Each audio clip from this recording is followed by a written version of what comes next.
திருச்சி மாவட்டம் டிவிஎஸ் உஸ்மான் அலி தெருவில் உள்ள சங்கிலி முத்து மாரியம்மன் கோவிலின் நுழைவு வாயில் மற்றும் சன்னதியில் இருந்த கேட்டின் பூட்டை உடைத்து மூலவர் அம்மன் சிலைகளில் இருந்த தாலி உள்ளிட்டவை திருடு போன சம்பவம் குறித்து போலீசார் விசாரணை மேற்கொண்டு வருகின்றனர். இதுகுறித்த கூடுதல் விவரங்களோடு இணைகிறார் எமது செய்தியாளர் கதிரவன் விவரங்களை வழங்கலாம். வணக்கம் காசினி. திருச்சி மாநகரின் காவல்துறை ஆணையராக காமினி பொறுப்பேற்றிருந்து பல்வேறு நடவடிக்கைகளை மேற்கொண்டு வருகிறார். குறிப்பாக மாநகர் பகுதியில் தொடர் கொள்ளை திருட்டு வழிமுறை சம்பவங்கள் அதிகரித்து வருவதாக புகார் எழுந்துள்ளது.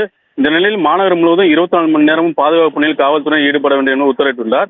மேலும் சிறு மற்றும் பெரிய அளவிலான வணிக கடையில் பொதுமக்கள் அதிகம் வசிக்கும் குடியிருப்பு பகுதியில் முறையாக சிசிடிவி கேமரா பொருத்தப்பட்டு கண்காணிக்க வேண்டும் என தெரிவித்துள்ளார். குறிப்பாக வீட்டில் தனியாக இருக்கும் முதியவர்கள் பெண்களை மிரட்டி செயின் திருட்டு சம்பவங்கள், கோயில் உண்டியல் திருட்டு, நகை திருட்டு போன்ற சம்பவங்கள் அதிகரித்து வருகிறது.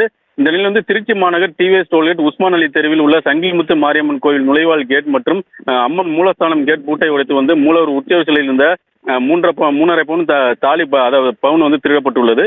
இந்த சம்பவம் தொடர்பாக அப்பகுதி மக்கள் போலீசாருக்கு புகார் தெரிவித்த அடிப்படையில் கண்டோன்மெண்ட் உதவி ஆணையர் மற்றும் குற்றப்பிரிவு இன்ஸ்பெக்டர் அந்த பகுதியில் விசாரணை மேற்கொண்டுள்ளனர்.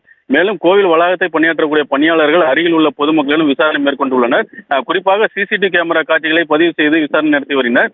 திருச்சி மாநகர் பகுதியில் தொடர் திருட்டு சம்பவம், கொள்ளை சம்பவம் நடைபெற்று வருவதால் பொதுமக்கள் அச்சமடைந்துள்ளனர். இவற்றை உடனடியாக தடுப்பதற்கு மாநகர காவல்துறையான நடவடிக்கை எடுக்க வேண்டும் என பல சமூக ஆர்வலர்கள் கோரிக்கை வைத்துள்ளனர். அசனி,